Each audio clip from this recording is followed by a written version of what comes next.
cold winter day, a king decided to take a walk around his kingdom. And as he moved around, he saw an old man sitting on the footpath with very little clothes around his body. Now he had no warm clothes, and the man was very poor but looked contented and cheerful. The king took pity on him and asked the old man, "Aren't you feeling cold?" The old man, with all his humility, replied, "I am feeling cold, but what can I do? For many years, I have faced the winters with these clothes. God gives me the strength to bear this and live through this winter time." Hearing the reply, the king was grieved and told the poor man, "Don't worry, you wait here and I will send someone with warm clothes for you." The old man felt happy and thanked the king for his kindness. Now the king then returned back to his palace, but unfortunately, on his return to the palace that night, he forgot about his talk with the old man and got busy with his routine. Now the next day, the king suddenly remembered about the old man and his conversation that he had with him. He called his soldiers and requested him to quickly carry some warm food and clothes for the poor man. The soldier went but came back without having given the warm clothes and the food, as the old man had died the previous night. The soldier told the king that he saw the cold-stricken body of that old man, and besides the body was a handwritten note that read, "Long live the king. I have been living wearing these thin clothes every winter, but last night your promise of giving me warm clothes is taking my life." Friends, expectations are the root of all unhappiness. Our expectations of how things will be will never truly line up with our reality, because our expectations are built on fantasy of a future that only lives in our imagination, and managing our expectations is the key to our happiness. Our dissatisfaction, disappointments and unhappiness live in the gap between our expectation and the reality that occur. We fall in a state of incongruence when there is a gap between the ideal life and the real life. Jodi Picoult, an American author of over 26 novels, once said, "There were two ways to be happy: improve your reality or lower your expectations." So if you want to be happy, you are going to need to keep your expectations in check. We need to have a realistic expectation of ourselves and others if we are not to be met with a never-ending hurt and disappointment. Expectations are actually good and healthy, and they have enormous amount of power. Like your thoughts, they influence your reality. We have always had certain expectations about our relationships, careers, events, or anything that we are involved in any level. Now, having high expectations is not a bad thing. Who wants to have low expectations and then be right? Even if you are disappointed, then at least you are aiming high in life and not settling for mediocrity. Now, it is the unrealistic expectations that ruin us. As living beings, we are bound to harbor expectations regardless of whether we walk on 4 or 2 legs.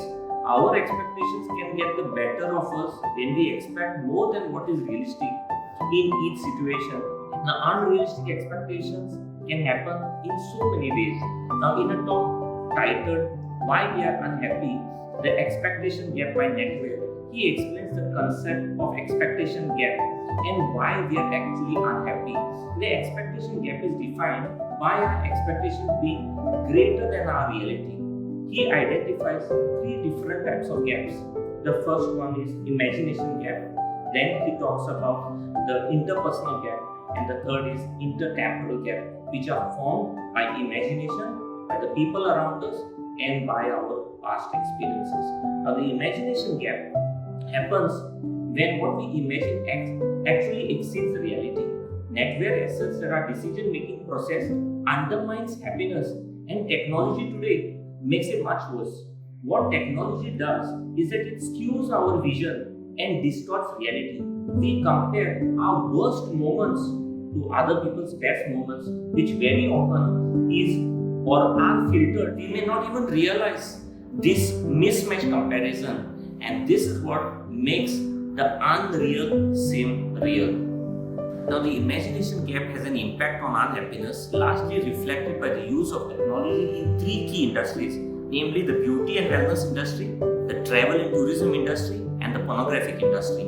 Now we digitally enhance photos before posting on Instagram, and in terms of beauty, it results in low self-esteem. Advertisers rather have learned that if you make people hate themselves, you can sell them things. And we are shown pictures of models who are made to seem perfect even though they are not. Now, picture perfect destinations have made us romanticize on travel. The romanticization of traveling on social media platforms has impacted us to such an extent that we make ourselves believe that traveling to exotic destinations or locations can only make us happy.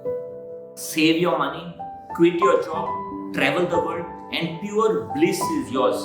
Now, this seems to be the message portrayed by many influencers in the travel world through social media. Now, according to a study, social media deception is a real thing, with travelers posting only those pictures that make vacations look better than it actually is or was. Now, travelers may, however, be disappointed when they arrive in what is called as social inspired destinations, as content creators spend too much time curating the perfect Wanderlust worthy photos enhanced with filters and Photoshop. The destination may not be as incredible as it portrayed through technology.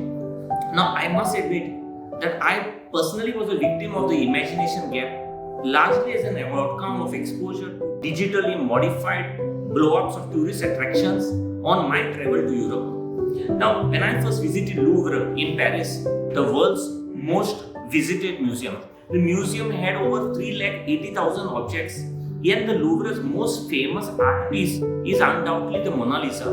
Now, considering that when I traveled, Louvre received about 10.2 million travelers in 2018, you can only imagine how many selfie-happy tourists swarmed the piece of art. Not only was it suffocatingly crowded, but it also was much smaller than expected and heavily protected, and hence often seemed a complete letdown. Now, when I visited Venice, though it was a beautiful city, the rivers were ridden with litter and was foul-smelling. Worst of all, a 30 minutes ride on the iconic gondola set us back by about 80 euros. Now then we went to the mannequin piece at Brussels, which was another disappointment. It is a bronze sculpture of a little boy peeing into the fountain, which is grossly over-photographed and hyped. I felt this tiny statue didn't really need to have 50 people crowding it at any given time. While the astronomical clock was magnificent, but the 45-second apostle parade every hour was a big letdown and a disappointment. Now, in another context, the online world has also skewed our imaginations on our views about sex. Young minds watching porn today have come to believe that what they see is reality and base their expectations on it, and often nothing can be further from truth. Pornography is guilty of portraying people and sexual relationships that do not accurately reflect how real people look and act and behave in an intimate relationship. Sexual content through technology often sends messages about sexuality that are distorted, stereotypical, and potentially harmful. Now, the second type of expectation gap that makes us unhappy is what is known as the interpersonal gap. We judge ourselves based on what we experience around us. If we earn a lot of money in a poor neighborhood, we will feel rich. But if we earn a lot of money in a rich neighborhood, we feel poor and disappointed. Comparison has always been the thief of joy. We feel a sense of pain when people around us gain and feel the reverse when they lose, a truly inhuman feeling. Now, the third gap arises largely because of our past experiences known as the intertemporal gap. Now, and we are unhappy when our past reality was better than our present reality. As parents, we tend to give our best to our children. We tend to give them everything to give them a best start in life. But often, the best intentions don't always lead to the best outcomes.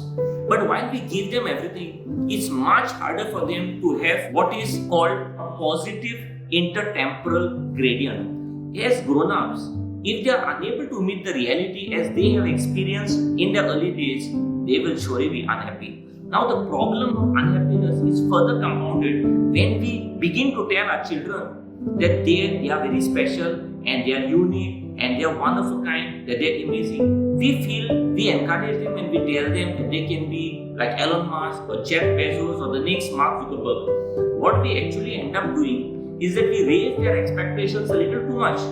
And so when the child gets a normal job or when they start a business and it fails, like most do, they're disappointed, they are unhappy, and their expectations haven't been satisfied.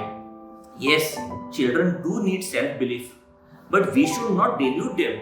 Making children believe that they are exceptional, that they don't need to put in the hard work or suffer a few setbacks along the way will surely dilute them and make them unhappy when they face setbacks. Our expectations are largely determined by what we consider to be normal, and what we consider to be normal is largely based on our imagination, based on others around us, and based on our past. And so we have these constant battles, the battles between our imagination and our reality. So how can we win these battles to be happy? There are 3 important steps to be taken. First, awareness of your expectation. Second, find a balance between contentment and ambition. And third, manage your expectation by being realistic. Friends, savoring what you have is a great way to expand the joy you experience in your life. Similarly, if we can lower our expectations but not our efforts throughout our lives, we might just unlock the doors to happiness.